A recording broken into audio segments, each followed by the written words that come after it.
Hey there, YouTube land. I'm back after a few month hiatus. I haven't really made any videos in a few months because work at Walgreens has been a bit busy, as all, very busy. Anyway, so those of you that have watched my videos for a while will know that about a year or two ago, I made a video about what to look for when you're buying a Mitchell 300. Uh, and looking back on it, I noticed that I left out some details that at that time I didn't know. So this is kind of like a more revised version of that video. Now, as I mentioned, you want to make sure that your reel turns, and if it doesn't, you have to take it apart and clean it. Make sure it's got all the parts, unless you're looking for a parts reel. In a reverse, make sure that works. Both off and on. Check the bail. But I already covered those in the previous video. One of the things I didn't cover was you want to check the rotor and see how much play there is. See, on this one, there's hardly any play. If there's an excessive amount of play, the rotor is not shimmed right. So then you have to go in there and either add or take away shims, both under the baffle plate, which I'll show you, under here. And then there's shims under the pinion gear on the rotor that also have a factor. And then there's a star gear that meshes with your pinion gear to help turn the rotor. And you want to check that too, and sometimes you have to shim that to make it operate a little smoother. But the main thing you want to look for is play in the rotor. Now this actually I recently acquired at a local tag sale from a neighbor who was having a local tag sale, and this was sitting in a leather chair there, and I picked it up for $5. Now, he was honest in saying it had a problem. He believed that the spool was on upside down, and, asked if I was a tinkerer. Well, and as you guys know, I am. So I took it back, and I tested it, and what would happen is, when the spool would get up to about here, it would get caught, and the reel would lock up. So the first thing I did to diagnose that was I switched the spools, put a different one on. Or no, I took the spool thinking maybe there was something wrong with the spool. I know it wasn't on backwards. So I took that, put it on one of my other reels, and it was fine. So I said, okay, I'll put a different spool on this one. And wasn't really much of a difference. So I analyzed it, took it all apart, cleaned it, re-lubricated everything, yada yada, and it still had that problem. Well, turns out what happened was, I'm not sure if you'll be able to see it, but right here where it looks kind of flat, it was there was a bend in it. And what happened was that the bottom lip of the spool would get hung up on the bend. Initially, I was going to designate this a parts reel, figure I'd get my parts out of it, whatever. But then I decided, well, it's only a $5 reel, and I really don't have much to lose.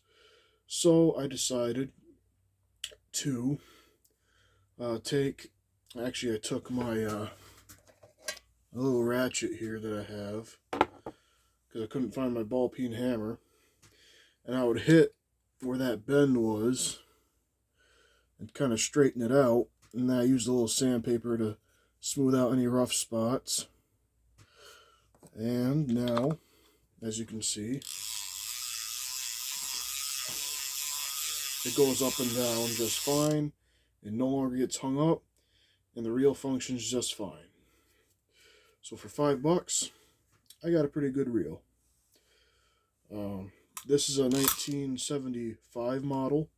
And actually, the serial number on this is pretty legible. Now, I don't know if you'll really be able to see it because it's kind of hard to read them on camera. But there's an E in the serial number. And those of you also that have watched my videos know I have a 1976 model. And that has an F on it. So E means 1975. So basically, to date these later 70s model 300s or other Mitchell reels from the 70s, you basically have to remember your alphabet and kind of link it with a year. There's a chart for that you can find.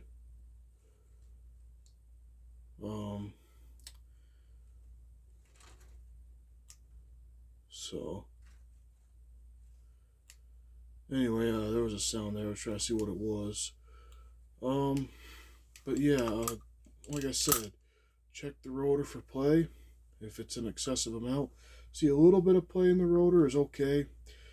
And the reason you want to check for that, if there's an excessive amount of play and you don't fix that, you prematurely wear the gears and then it's not good.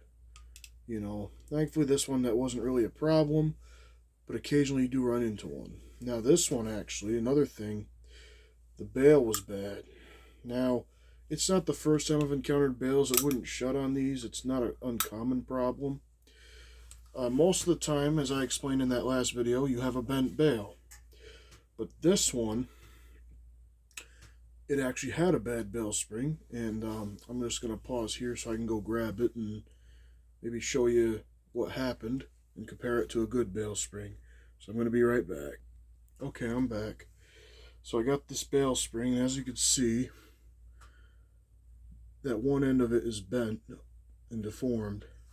Now here's a normal looking, or you know, a new Mitchell 300 bail spring. And if I hold them side by side, you can definitely tell. Now, how this spring got deformed, my theory at least, is somebody maybe tried to reset it and didn't quite know what they were doing and accidentally deformed it. So that's my theory. But thankfully I do have a number of these of the spare Mitchell 300 bail springs. So how do you tell if it's a bad bail spring? Well, so what you do, and one thing you check, if the lever snaps right in, you know the bail spring's good. Now with a bad bail spring, it might still lock in, but you'll kind of feel how it's looser. Another way to check, take this non-spring side screw out, and again, open the bail like you're making a cast, and then push the trip lever forward. If it springs forward like that, again, you know you got a bent bail. If it doesn't, it's a bad bail spring. So there's some more tips for you. Again, even if it does have problems, most problems on these reels are not too difficult to fix. Like the rotor is probably the most difficult thing I've had to fix on one of these. Even tougher than a lot of the bail spring resets I've done. And like I say, there's good videos on resetting bail springs on these. And no, this is not the spool that came on it. This is an older Mitchell spool, but they're all interchangeable. There was a shallow spool. Now, in another video, I'll get into maybe how you could decide what kind of spool you want. But I'm not going to get into that in this video. I will another time. But anyway, so yeah, there's an updated version of what to look for when you're buying a Mitchell 300, or at least my advice. I hope this video is helpful to those of you looking for one. And like I said, this mainly applies to like tag sales, yard sales, flea markets, things of that sort. Obviously, if you shop online, you kind of take a risk, but you know, contact the seller, ask them if there's anything wrong with it, see if they'll be honest with you, you know, all that stuff. But anyway, thank you for watching, and if you haven't already, please like, comment, and subscribe. Thank you.